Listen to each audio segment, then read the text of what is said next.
पिछले 4-5 सालों से हमें भारत के स्वर्णिम कुछ क्षणों को बड़ी धूमधाम से मनाने का अवसर मिला है। भारत की आजादी का अमृत महोत्सव, छत्रपति शिवाजी महाराज जी के राज्याभिषेक का 350वां महोत्सव, पुण्यश्लोक अहिल्याबाई होळकर जी के जन्म जयंती की त्रिशताब्दी वर्ष, और यही सालों में बाबा नानक परंपरा के सिख धर्म के नवम गुरु तेग बहादुर जी की भी 350वीं शहादत वर्ष हम यहाँ पे मनाए हैं, बड़ी धूमधाम से मनाया है। और यही साल ये सभी सनातनियों को एक धागे में पिरोने का काम जो संगठन करता है, जिसे हम राष्ट्रीय स्वयंसेवक संघ कहते हैं, उस संघ की भी शताब्दी वर्ष हम मना रहे हैं, बड़ी धूमधाम से मना रहे हैं। और इसी माला में संघ के शताब्दी वर्ष के अवसर पर आयोजित आज का ये भव्य हिंदू सम्मेलन अपने गरिमामयी उपस्थिति से मंच पर विराजमान, मंच पर शोभामान कर रहे हैं आज के हमारे प्रमुख अतिथि परम पूज्य महिषानंद जी पुरी महाराज, हरिभक्त परायण दत्ता महाराज, और विभाग के संघ विभाग के हमारे संघ चालक डॉक्टर रामेश्वर जी नाइक सर, मेरे भाइयों और बहनों, हम अगर कहीं बाहर हो, परदेश में हो, और हमारे घर जाने के लिए बस थोड़ा सा हम लेट हो जाए, कुछ घंटे की देरी हमें बेचैन कर देती है,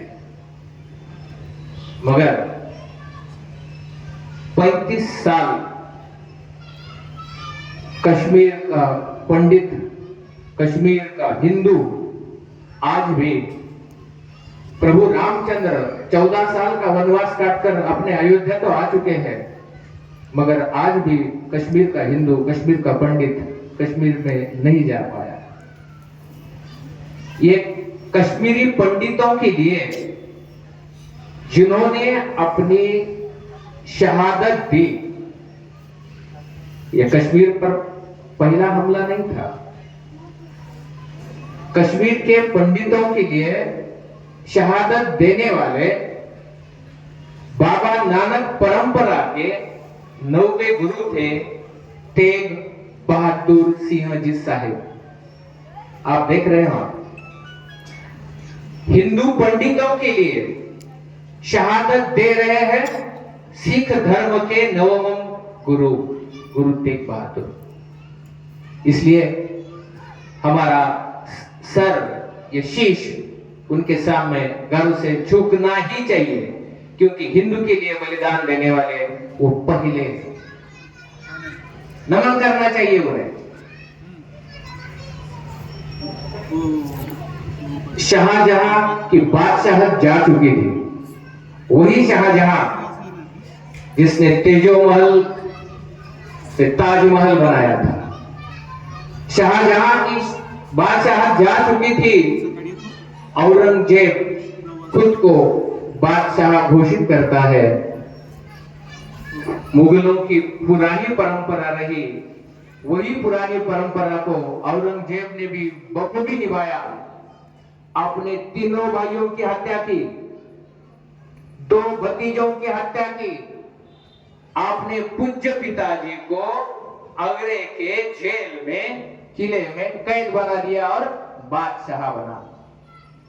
परंपरा को औरंगजेब ने नहीं छोड़ा, भाइयों को मारा, भतीजे को मारा और पिताजी को भी कैद किया, बादशाह बना।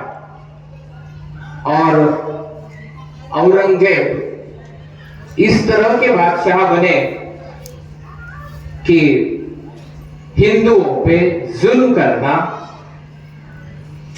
उनके खून की नदियां बहाना, मुस्लिम छोड़कर सभी काफिर कहलाना, काफिरों को मारना, यही उसकी नीति थी। और उस तहत कश्मीर ये पंडितों की भूमि थी। औरंगजेब बड़े मनसूबे लेके अपना काम कर रहे थे, मगर कश्मीर पंडित अगर इस्लाम स्वीकारते हैं तो ही उनका भारत में झंडा पूरे भारत में लहरा सकता था, ये उनकी सोच थी। इसलिए उन्होंने शेर अफगान खान को कश्मीर का गवर्नर बनाया था। कश्मीर के पंडितों पर बहुत सारे अन्याय अत्याचार शुरू हो गए थे। कश्मीर पंडितों की हत्याएं हो रही थी। दूध मुहे बच्चों को भी उनके मां के साथ मौत के घाट उतार दिया जा रहा था। साल 1657 का है। 1657 जब औरंगजेब बादशाह बने, 10 साल हो चुके थे। 1669 में उन्होंने फरमान ही जारी किया कि अब काफिरों हत्या करें। भारतवर्ष में खून की नदियां बहने लगी। जगह जगह जहां जहां हो गए हिंदुओं का कत्ले आम हो रहा था।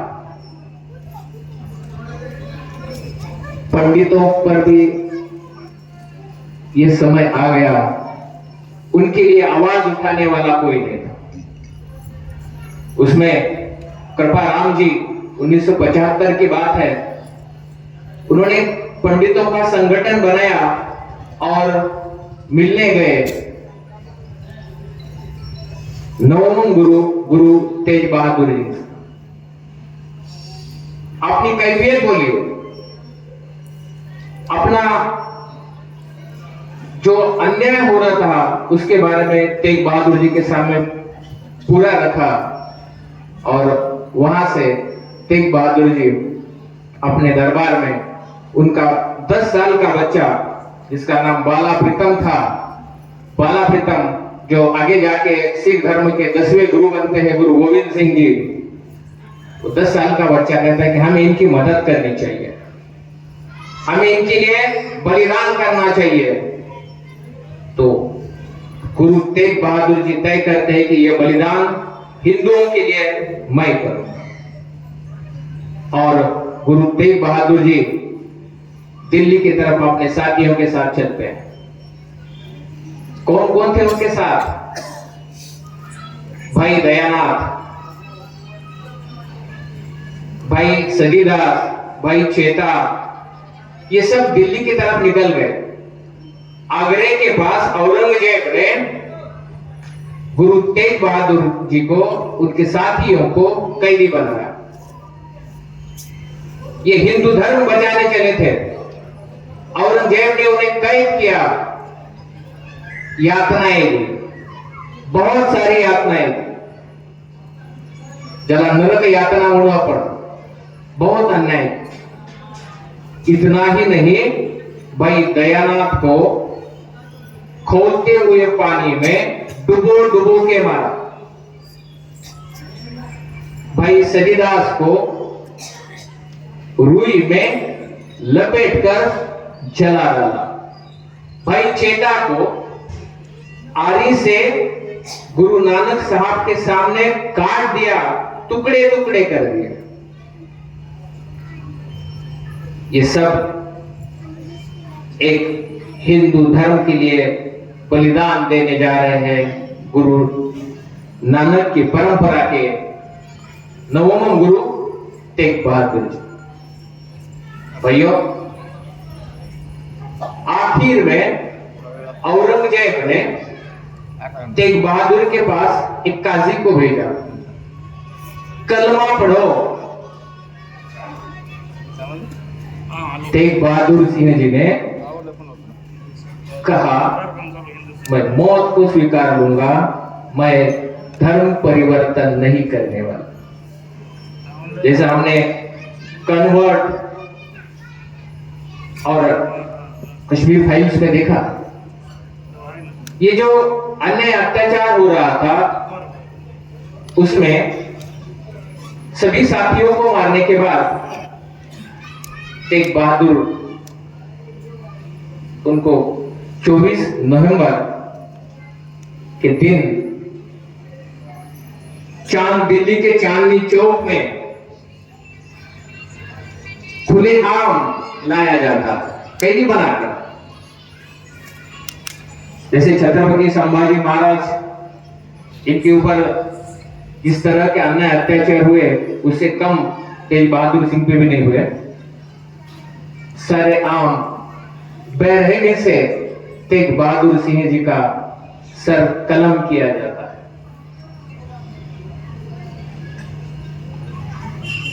कसाई भी इतने बेरहमी से मुर्गे का, बकरे का सर कलम नहीं करता होगा, इतनी बेरहमी से औरंगजेब के फरमान पर हिंदुओं के लिए गुरु तेग बहादुर सिंह जी का सर धड़ से अलग कर दिया। ये बलिदान हम हिंदुओं को भूलना नहीं चाहिए, ये बलिदान हमें याद रखना चाहिए। बलिदान भारतीयों की परंपरा है। बलिदान एक बलिदान है, हमने हमारे धर्म के लिए बहुत से बलिदान दिए हैं, मगर समय की कमी के कारण तेग बहादुर सिंह को फिर एक बार मैं नमन करता हूं। जब आखिर में काजी ने जब कहा था तेग बहादुर जी का धर्म परिवर्तन करो, मुसलमान बन जाओ, हम आपको छोड़ देते हैं, तभी औरंगजेब को उन्होंने कहा था, औरंगजेब तू चाहे कितना भी खून बहा ले, हिंदू धर्म का नाश नहीं कर सकता। गुरु तेग बहादुर सिंह जी की यह शब्द न शब्द आज सच हो चुका है। ना औरंगजेब रहा, ना अकबर रहा, ना बाबर रहा, लेकिन सनातन धर्म है अपनी तमाम गरिमा, तमाम प्रतिष्ठा, तमाम वैभव और अपनी सहनशीलता के साथ अटल खड़ा है। हिंदू के लिए यह बलिदान बहुत बड़ी बात थी, इसलिए गुरु तेग बहादुर सिंह जी को हिंद दी चादर कहा जाता है। इन्हें सिख की चादर, सिख दी चादर नहीं कहा गया, क्योंकि बाबा गुरु नानक जी के परंपरा पर चलते हुए गुरु तेग बहादुर सिंह जी ने हिंदुओं के लिए जो बलिदान दिया, हिंदू संस्कृति के लिए जो बलिदान दिया, इसलिए उन्हें हिंद दी चादर भी कहा जाता है। और उनको नमन करते हुए मैं यहाँ पर ही अपनी वाणी को विराम देता हूँ। जय हिंद, जय महाराष्ट्र।